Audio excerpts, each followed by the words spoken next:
But if not, we'll get started. So by a show of hands, raise your hand if you have run a geo experiment before. Oh, love this. Keep your hand raised if you have run a geo experiment without running into any problems. Oh, one person. We're going to come talk to you afterwards. Yes. Okay, so that's what we're going to talk about today. So we will give you a quick refresher. It seems like this room maybe doesn't need it, but we'll go through just a quick refresher of what a geo experiment is, what some of the common implementation and challenges are, how we have tried to tackle some of those challenges, and then we'll end on a bit of a note about operationalization. It's a hard word to say. But first, who are we? So yeah, my name is Vishwa Bhuta. I lead the growth marketing analytics team at Etsy. If you don't know what Etsy is, you should really check out our ads. Corporate also tells us that you should download the app, so please do that too. But really, we are a two-sided digital marketplace focusing on bringing small businesses and creators focused on special and handcrafted items to a large buyer base. I've been there for about 6.5 years and have helped lead a lot of geo experiments in that time. Hi, everybody. My name is Paul Scheetz, and I'm something of a data scientist myself. Been there for a little over 2 years, and I have also helped lead several geo experiments. So what are we trying to do here? So most marketing analytics teams or marketing measurement teams rather, are trying to answer the question, how did the time, money, effort we spent in promoting our company pay off? So in our case, we have lots of ads on lots of platforms with the goal that someone is going to come to Etsy and buy something. And of course, we want to make sure that we are doing that incrementally, meaning that we are showing our ads to the buyers who may not have made that purchase without seeing the ad. So how do we know that we are doing that, and how do we know if we're doing it well? Of course, there are lots of tools in a measurement team's toolkit, like MMM and MTA, but we think of experimentation as the gold standard, and it's what we use to tune those other models. And so, of course, in an incrementality test, you have one group that sees the ads, the other group that doesn't see the ad, and assuming that those two groups were statistically similar to each other at the beginning of the experiment, you can assume that they are going to be, like, the difference between them at the end of the experiment is going to be a result of advertising. And of course, the ideal way to do that would be through a randomized control trial, but we all know that that is not always possible in marketing because of ad platform restrictions or privacy protections, things like that. And that's where geo experiments can help. Geo experiments are basically when you split a market into smaller geos and into treatment and control groups. And these are great because you can run them pretty much anytime a platform allows you to do geo-targeting. They're also way more resilient to privacy restrictions, and there are lots of open source resources available to get you started. So quick note, we're gonna cover this very quickly because there's lots of, again, like we said, lots of open source resources to get into the details of the implementations here, but they are pretty similar across the board. So essentially, you'll usually start with a pre-period where you will establish a baseline relationship between the treatment and control geos. Then you run the test, and then at the end, you will use that baseline relationship, the counterfactual, to assess how things have changed during the experiment. But geo experiments have lots of challenges, and they need to be treated pretty carefully. The core issue here is that geos are limited, and so you're going to run into the same things you'll run into anytime you have a small sample size.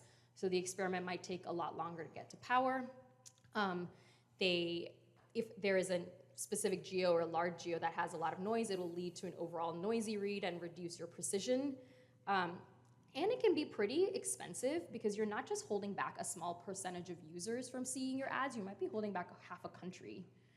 And of course, it might also be challenging to measure the impact of a small channel. So for instance, if you have a channel that only represents 5% of your overall budget, if you turn off those ads in half the country, that treatment group is still gonna be receiving like the rest of your 95% of ads.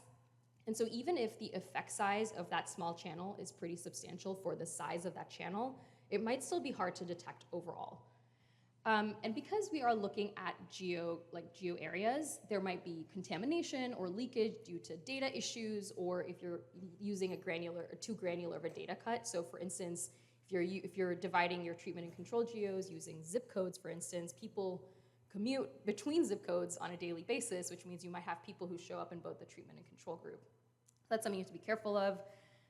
Another big challenge that we've seen is that, usually you would assume in a randomized control trial that the treatment group is representative of the entire population.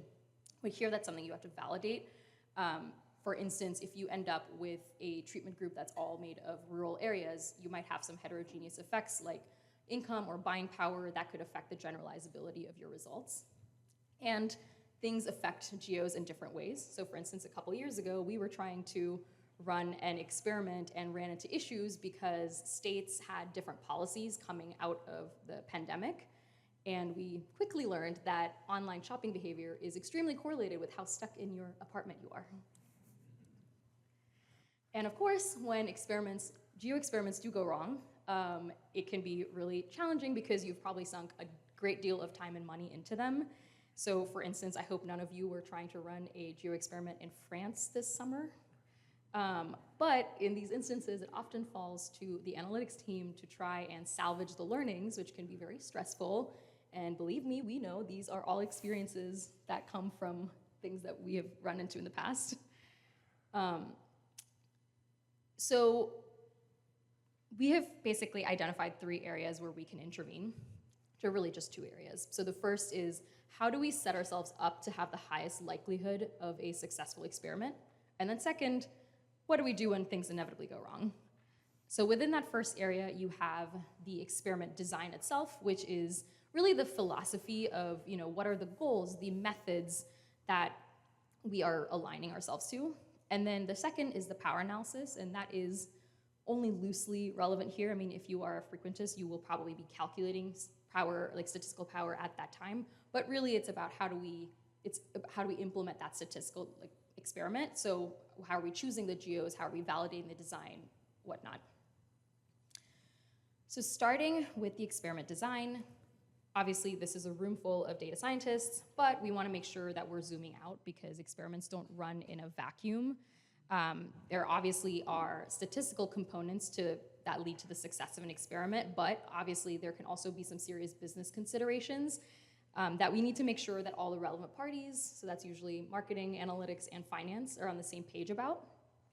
So we've grouped these considerations into a few buckets, but we're going to focus mostly on the strategic because, like I said, that could often supersede the others in a practical sense. So if you are thinking about running a geo test on an important channel in an important market and you're planning to turn off ads for several weeks, you've got to be on the same page about how much risk you are willing to take on as a company. And again, wanting to make sure that you are aware of what might be going on in that market in that time. And yeah, there are some of the statistical considerations would be things like, do we know if there's any major geographic outliers in that market, or what is the level of data, granularity the data is available at, things like that. Once you have that alignment, you can start to narrow down your options for the experiment design.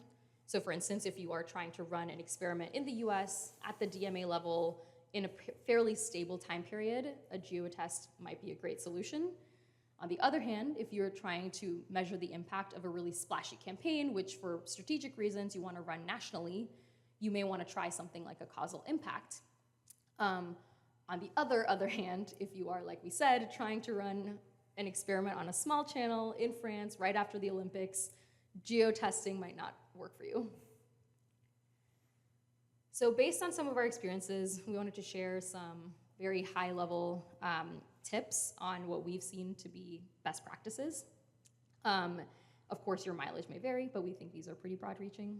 The first is a little spicy, but we have found that for geo experimentation, match markets works better than random selection, and that comes back to that small sample size problem. So even though random selection is actually the default for a lot of these open source packages, it sometimes gives you unrepresentative samples, and match markets can help with that. Secondly, granular cuts aren't always better. We found that DMA level is about as granular as you really want to go because, again, once you get more granular than that, you'll start getting that contamination that you want to avoid. And going too far above that, like at the state level or something, you're going to lose too much sample size. So the third is, if you want to calculate the true incrementality of a channel, so you want to understand the value of that channel over, holding all else equal, you need to start or end with $0 in the treatment group for that channel, depending on whether you're doing a go dark or a heavy up design. I'll make a note here, of course, geo experiments can be used for other purposes. Like if you wanted to understand the impact of adding, marginal X dollars to a channel, of course, that is a valid use case, but for true incrementality, you have to start at $0. If not, you are just, again, you end up in a heavy up design. If you have one group seeing X dollars worth of ad and Y group seeing X plus Y dollars worth of ads, you're really only measuring the impact of that Y dollars, and that's not true incrementality, or the full incrementality, I guess. And then finally, geo experiments are not always the right answer, and they are rather expensive and time consuming, so wouldn't recommend trying to fit a square peg into a round hole in this case. So we have used open source packages and they've gotten us most of the way there, but I'm gonna turn it over to Paul now to talk about where we have tried to implement some custom solutions. Thank you, Vishwa. It's my favorite part. I get to talk about the cool stuff that we did.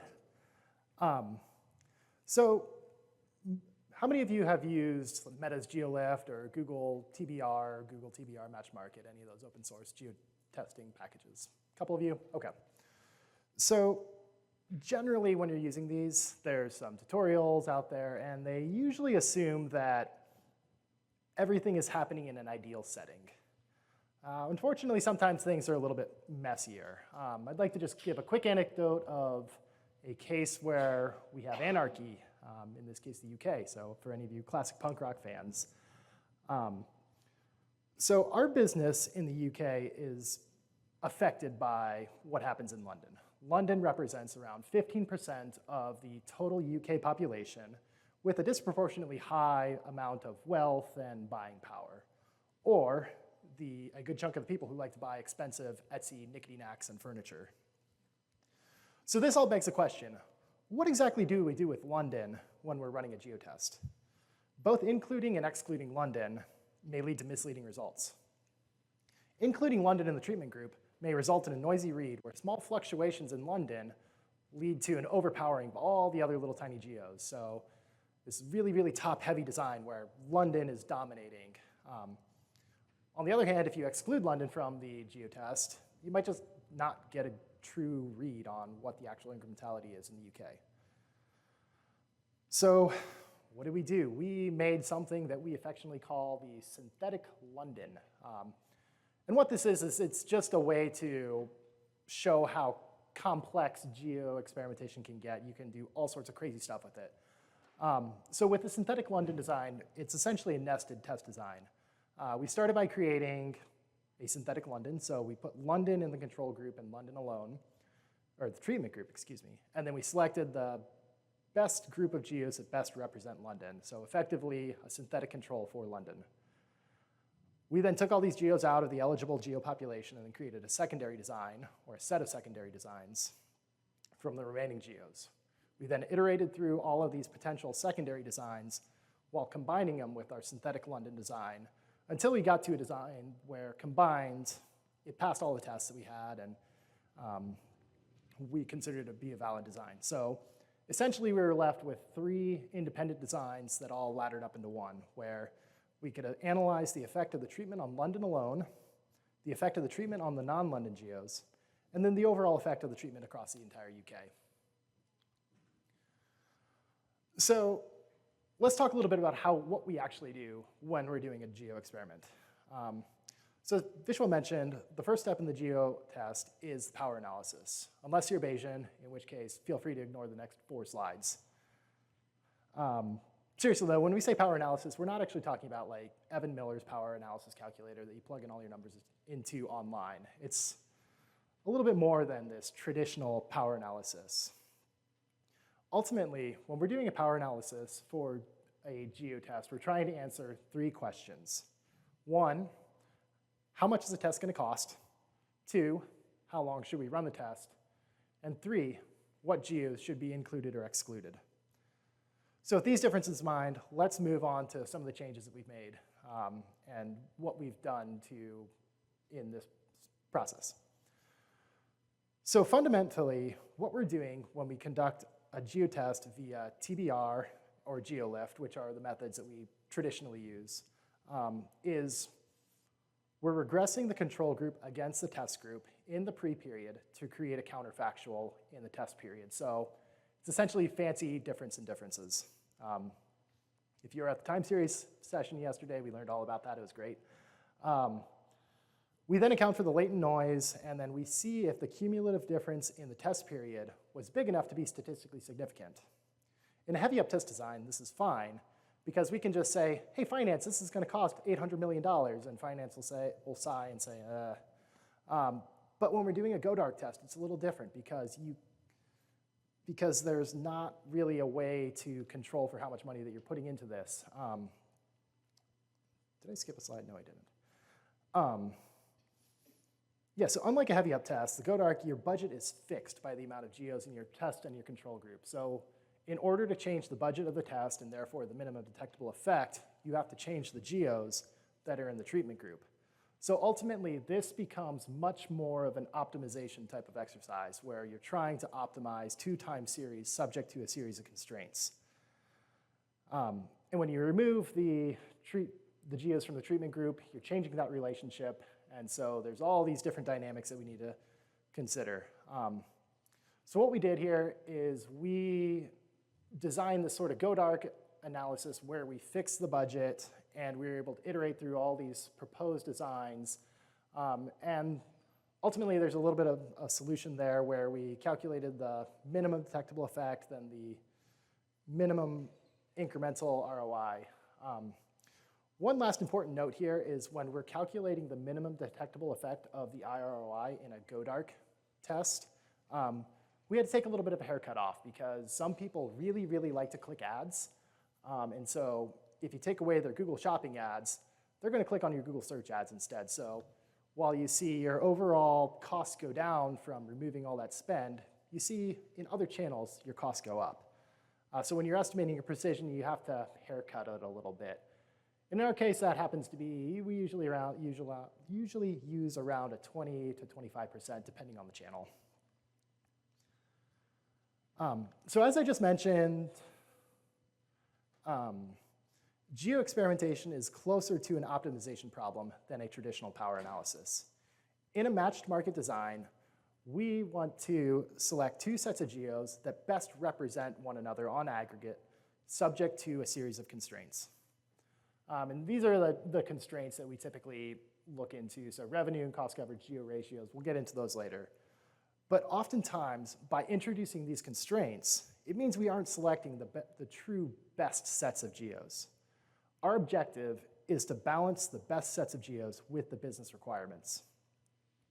So if you're using TBR or GeoLift, they typically expose a couple of constraints. Some of them are useful, some of them not so much.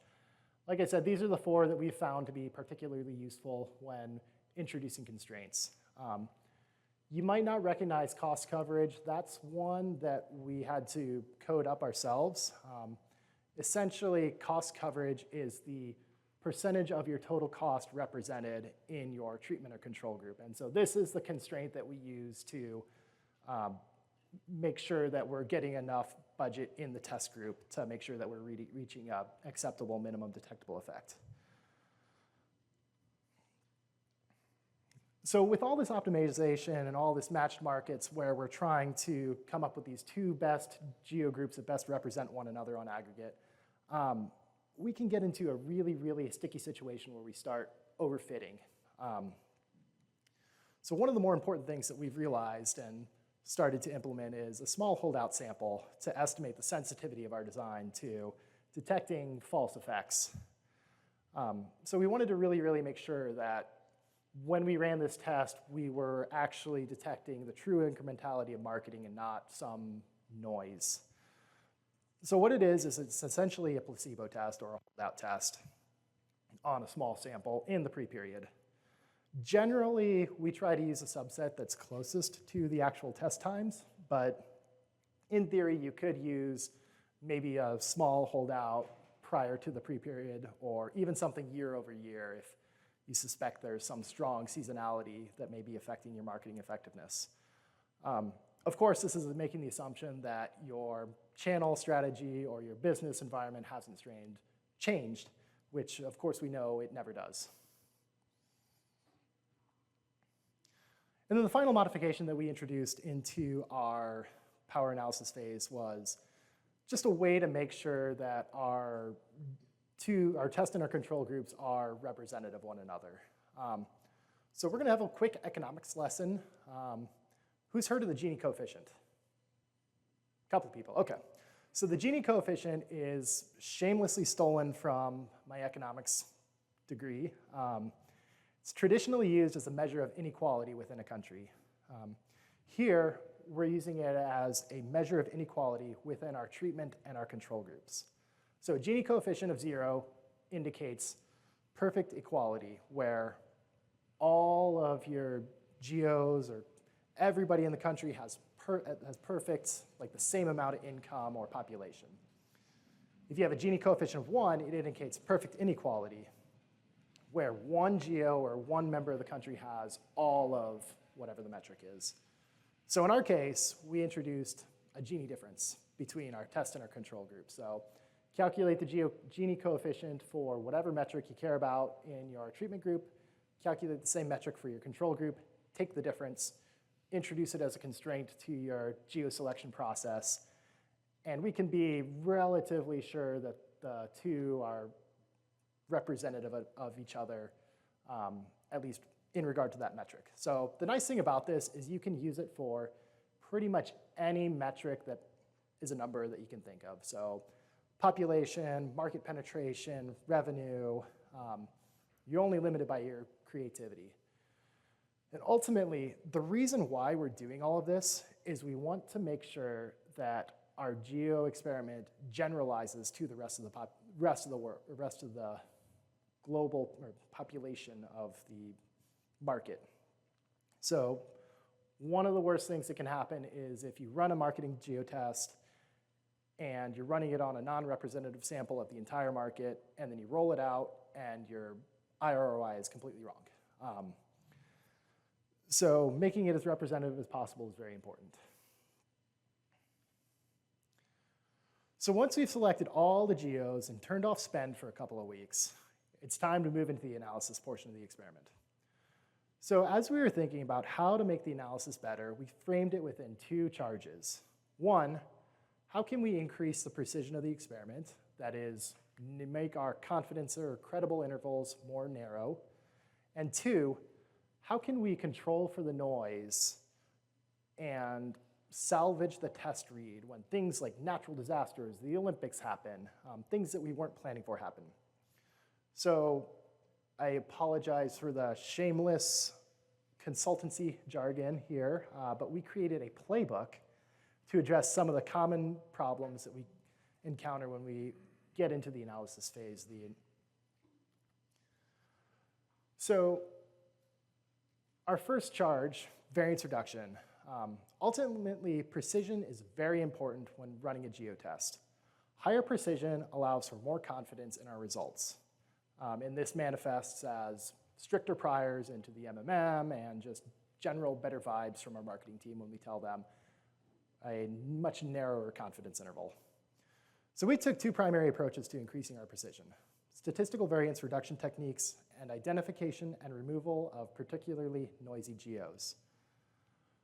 So variance reduction techniques. The primary use case here is if we believe that there's heterogeneity in the geos that's creating excess variance. So population's causing problems, market penetration's creating problems. How do we control for these pre-existing variances and only see the effect of our media spend?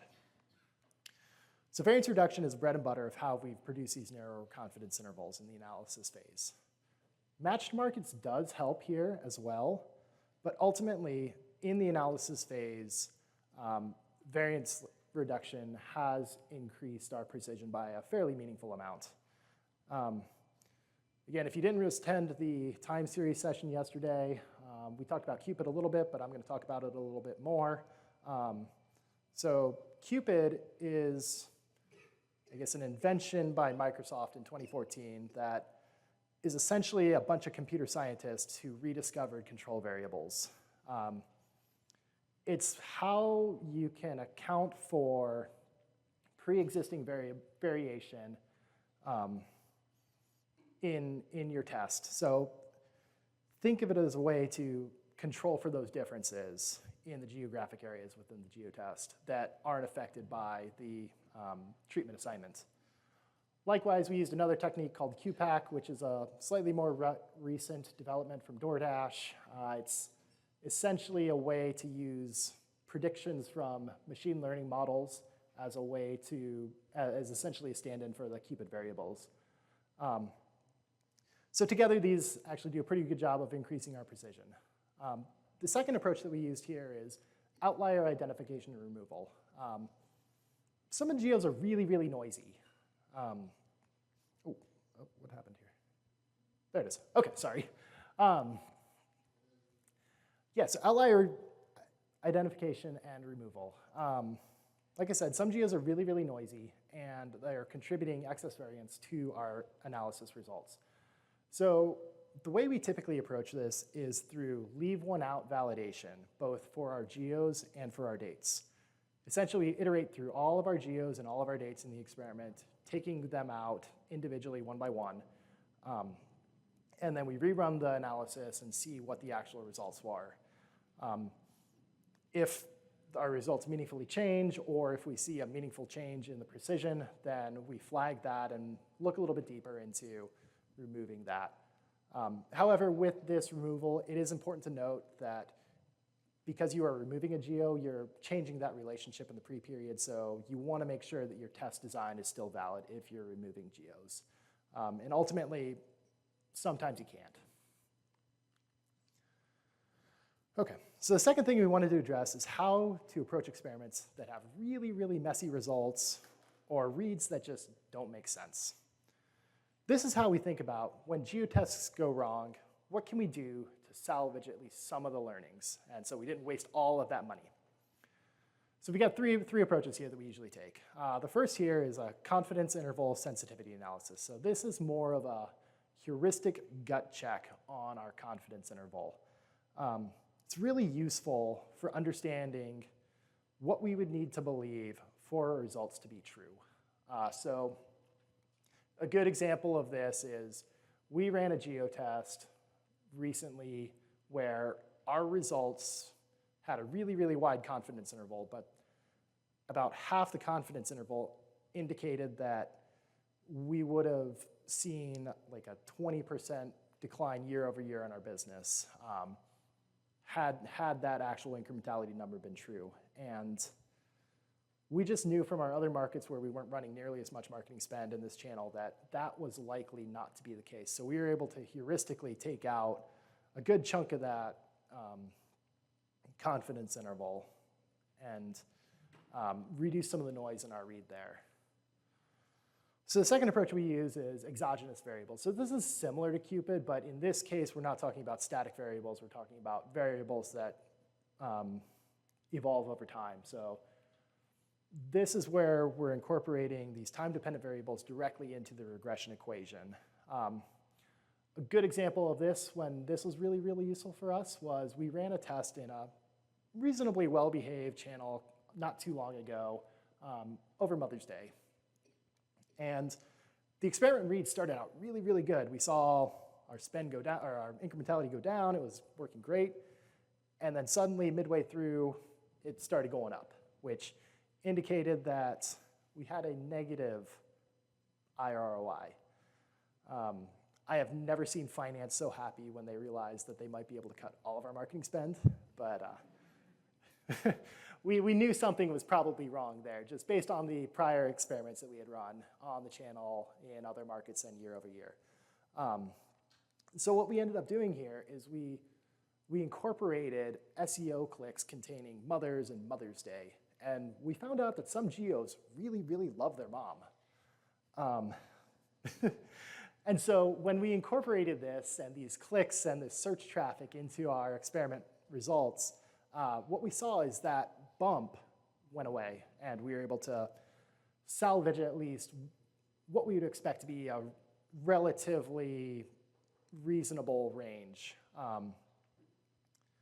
And then the final approach that we take is we've been bootstrapping our confidence intervals. So you can use this whenever you want, but it's also really useful when you think there might be disproportionate effects across your geos. So when you're bootstrapping it, you're basically just sampling from your geos and running the analysis. And you do that a whole bunch of times, and you get this sort of distribution shape. So you can understand what the distribution of the IROI looks like. So another example of where this was really, really useful was we ran another test in a pretty big channel in a fairly sizable market, one that we expected to be pretty well behaved. But when we actually did the analysis, we found out that our incrementality was 0. Again, finance started dancing, and it didn't seem right.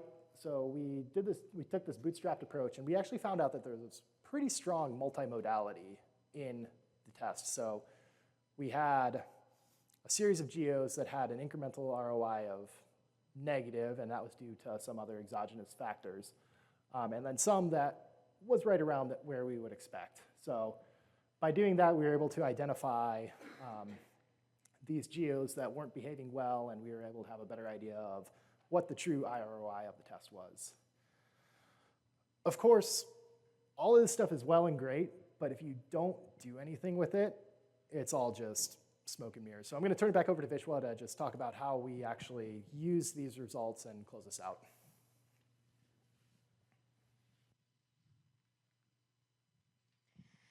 All right, so yeah, hopefully what you've taken away from this so far is that there are lots of ways to try and customize and perfect your geo experiment. But of course, like Paul was saying, we wanted to zoom out here and just touch on the fact that no matter how perfect your experiment is, it's only going to be as useful as your plan to operationalize it. So there are probably lots of ways to do this. We'll just share ours. So what we're doing is we are taking the results of these experiments and using them to tune the other models that we use for our more common decision making. So for our attribution models, for instance, we are looking at the difference between our attribution model results and the incrementality test results and applying multipliers to try and close the gap. And so what that leads to is it allows our teams to use our attribution models for their daily decision making in a way that accounts for what we think of as the true value of these channels. Of course, we know that tests are just a snapshot in time, and so this isn't something you can just do once and then leave it forever. We are building a system that requires refreshes, and that is why we spend so much time thinking about geo experiments.